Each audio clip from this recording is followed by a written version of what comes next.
সবাইকে আসসালামু আলাইকুম। রিয়াজ কিচেন থেকে আবারও হাজির হয়ে গেলাম খুবই মজাদার এবং খুবই লোভনীয় একটি রেসিপি নিয়ে। আজকে তৈরি করব গরুর মাংস দিয়ে বুটের ডালের তরকারি, যেটা খেতেও হবে খুবই মজাদার এবং দেখতেও কেমন লাগছে সেটা আপনারা নিশ্চয়ই বুঝতে পারছেন। আশা করছি আজকের এই ভিডিওটি আপনাদের কাছে ভালো লাগবে। ভালো লাগলে শেয়ার করে দেওয়ার অনুরোধ থাকবে এবং আমার চ্যানেলটিতে সাবস্ক্রাইব করে আমার সাথেই থাকবেন আমাকে অনেক বেশি সাপোর্ট করার জন্য। তাহলে চলে যাচ্ছি আমি পুরো রেসিপিতে। আজকের এই বুটের ডালের তরকারি রান্না করতে এখানে আমি 500 গ্রাম বা আধা কেজি পরিমাণে বুটের ডাল নিয়েছি। আর ডালটা আমি সারা রাতের জন্য ভিজিয়ে রেখেছিলাম। আর এই বুটের ডাল ভেজানোর আগে কিন্তু এরকম থাকে, সারা রাত বা 5 থেকে 6 ঘন্টার মতো ভিজিয়ে রাখার ফলে ডালগুলো এরকম ফুলে ডাবল হয়ে যায়। এতে করে ডালগুলো খুবই দ্রুত সেদ্ধ হয়। তো আপনারা অবশ্যই সারা রাতের জন্য ডালগুলো ভিজিয়ে রাখবেন। আমি ভিজিয়ে রেখেছিলাম, তারপরে ভালো করে ধুয়ে পরিষ্কার করে নিয়েছি। আর এই বুটের ডাল দিয়ে রান্না করার জন্য এখানে আমি 1 কেজি পরিমাণে গরুর চাপার মাংস নিয়েছি। আপনারা চাইলে পিওর মাংসটাও নিতে পারেন। আর এই মাংসটা কিন্তু গরুর পিওর মাংসের তুলনায় দামটা একটু তুলনামূলকভাবে কম থাকে, আবার খেতেও কিন্তু মজার হয়। আর এই মাংসের মধ্যে হাড়ের পরিমাণ বেশি থাকে এবং তেল চর্বির পরিমাণটাও বেশি থাকে। তো এই মাংসটা দিয়ে বুটের ডাল রান্না করলে কিন্তু খেতে আরও মজার হয়, বা ভুনা করলেও কিন্তু খুবই মজার হয়। তো মাংসটা আপনারা দেখে নিশ্চয়ই বুঝতে পারছেন। আর এই মাংসগুলো কিন্তু একটু কুসুম গরম পানি দিয়ে ধুয়ে নিতে হয়। আমি খুব ভালো করে গরম পানি দিয়ে ধুয়ে পরিষ্কার করে নিয়েছি। আমি আজকে 1 কেজি মাংসের জন্য হাফ কেজি ডাল ব্যবহার করেছি, তবে আপনারা চাইলে ডাল মাংস কম বেশি করতে পারেন। তো রান্নাটা চড়িয়ে দিয়েছি, চুলায় একটি প্যান বসে সেখানে আমি হাফ কাপ পরিমাণে সয়াবিন তেল দিয়ে দিলাম, কারণ ডালে তেলের পরিমাণটা কিন্তু একটু বেশি লাগে। তো এখানে আমি 2-3টা দারচিনি, এলাচি, তেজপাতা এবং একটু বড় এলাচ দিয়ে দিলাম। আর এলাচির মুখগুলো অবশ্যই থেতো করে দিয়ে দিতে হবে। আমি কিন্তু 5 থেকে 6টির মতো কালো গোলমরিচও দিয়েছি এবং সেই সাথে আমি 3-4টির মতো লংও দিয়ে দিলাম। তো সবগুলো গোটা মশলা আমি হালকা একটু ভেজে নিয়েছি। তারপর এখানে আমি 1 কাপ পরিমাণে পেঁয়াজ কুচি দিয়ে দিচ্ছি। তো পেঁয়াজগুলো আমি অনবরত নেড়ে চেড়ে একটু হালকা কালার করে নেব, এতে করে খুবই ভালো হবে। চুলা জালটা এই পর্যায়ে হাইতে আছে, হাইতে রেখে পেঁয়াজগুলোকে আমি এরকম একটু কালার করে নিয়েছি। এখন পানি দিয়ে দিচ্ছি যেন অতিরিক্ত কালার চলে না আসে, তা না হলে কিন্তু আবার তেতো লাগবে। এরকম একটি কালার আসার পরে পানিটা দিয়ে দিবেন। এখন আমি এখানে মশলা দিয়ে দিব 2-4 চামচ পরিমাণে হলুদের গুঁড়া এবং 1 টেবিল চামচ পরিমাণে মরিচের গুঁড়া দিব। ঝালটা নিজেদের পছন্দ অনুযায়ী দিয়ে দিতে হবে। 1 চা চামচ উঁচু করে দিয়ে দিচ্ছি ধনিয়া গুঁড়া এবং জিরার গুঁড়া এবং স্বাদ অনুযায়ী লবণ দিয়ে দিলাম। এখানে আমি 2 টেবিল চামচ পরিমাণে আদা রসুন বাটা দিয়ে দিলাম। 2 থেকে 2.5 টেবিল চামচ পর্যন্ত আদা রসুন বাটা দিয়ে দিতে পারেন। আর স্বাদ অনুযায়ী লবণটা দিয়ে দিতে হবে। আমি এখানে 1 চা চামচের মতো লবণ ব্যবহার করেছি, পরে লাগলে চেক করে দিয়ে দিব।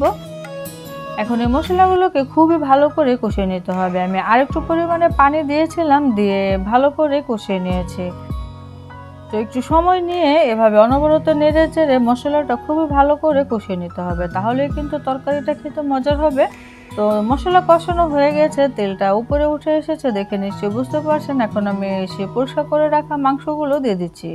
তো দিয়ে ভালো করে নেড়ে চেড়ে মিশিয়ে দিচ্ছি।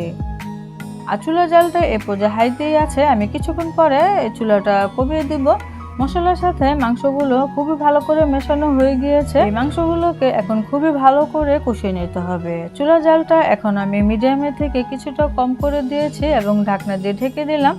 তো ঢেকে এই মাংসগুলোকে কষিয়ে নিতে হবে। আর এভাবে মাঝে মাঝে কিন্তু অবশ্যই নেড়ে চেড়ে দিতে হবে, তা না হলে কিন্তু নিচে লেগে যাবে। আমরা যেহেতু কোনো প্রকার পানি ব্যবহার করিনি। তো এখন আমি একটু নেড়ে চেড়ে দিলাম এবং আবারও ঢেকে অপেক্ষা করছি 5 মিনিটের মতো। তো 5 থেকে 6 মিনিটের মতো আমি ঢাকনা দিয়ে ঢেকে রেখেছিলাম। এখন ঢাকনাটা উঠিয়ে দিলাম। তো মাংস থেকে কিন্তু বেশ পরিমাণে পানি বের হয়েছে, আর এই পানিটা দিয়েই কিন্তু এই মাংসটা খুবই ভালো করে কষানো হয়ে যাবে। তো আপনাদের ক্ষেত্রে যদি মনে হয় তেমন একটা পানি বের হয়নি, সেক্ষেত্রে সামান্য একটু গরম পানি দিয়ে মাংসগুলোকে খুবই ভালো করে কষিয়ে নিতে পারেন। তো আমি 20 থেকে 25 মিনিট পরে ফিরে এলাম। মাংস কিন্তু আমার খুবই ভালো করে কষানো হয়ে গিয়েছে। কালারটা দেখে নিশ্চয়ই বুঝতে পারছেন। তো মাংস কালারটাই কিন্তু চেঞ্জ হয়ে যায় যদি কষানো হয়ে যায়। মাংস ভালো করে কষানো হয়ে গেলে এখানে আমি 3 কাপ পরিমাণে গরম পানি দিয়ে দিচ্ছি। তরকারিতে কিন্তু গরম পানিটা দিলে খেতে অনেক স্বাদ হয়। তো চেষ্টা করবেন গরম পানিটাই দেওয়ার জন্য। তো এখন নেড়ে চেড়ে মিশিয়ে দিলাম। আর চুলার জালটা এ পর্যায়ে আমি হাইতে করে দিব, তারপরে বলক আনিয়ে নিব। তো নেড়ে চেড়ে ঢেকে দিলাম আর অপেক্ষা করছি বলক আসার আগ পর্যন্ত। তরকারি কিন্তু বলক এসে গিয়েছে। তো তো এখন আমি একটু নেড়ে চেড়ে দিচ্ছি, আর এখন চুলার জালটা আমি মিডিয়ামে করে দেব। যেহেতু মাংসটা সেদ্ধ হবে, সেক্ষেত্রে চুলার জালটা কিছুটা কমিয়ে রাখাই ভালো। আবার ঢেকে অপেক্ষা করলাম আর ফিরে আসলাম প্রায় 20 থেকে 25 মিনিট পর। এর মধ্যে কিন্তু মাংস আমার প্রায় হাফ সেদ্ধ হয়ে গিয়েছে।